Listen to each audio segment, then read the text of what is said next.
In today's video, I'm going to teach you how to remove double screen in OBS Studio. If you've opened OBS and you're seeing more than you expect on screen, there are usually two common causes: studio mode being turned on, which shows two panels, or the classic Hall of Mirrors effect where your desktop repeats into infinity. I'll walk you through both so you can get back to a clean single preview and a professional looking capture.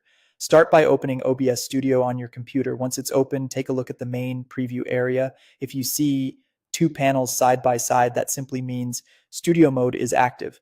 Studio mode is great when you want to preview a scene on one side and push it live on the other, but if you don't need that, you can turn it off with one click. On the right-hand side of OBS in the controls area, click the studio mode button. That toggles studio mode off and returns you to a single screen view. You'll know it worked when the two panels collapse back into one preview.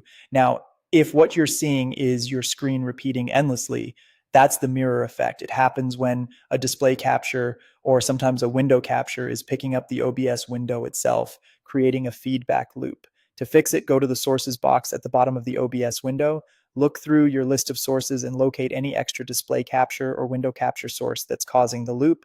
Right-click the duplicate or unneeded capture source and choose Remove. This cleans up the scene and stops OBS from capturing itself. To prevent the mirror from coming back, it helps to be intentional about what you capture. Instead of using display capture, which grabs your entire monitor, including OBS if it's on that screen, use window capture. Window capture targets a single application window, so OBS never sees itself.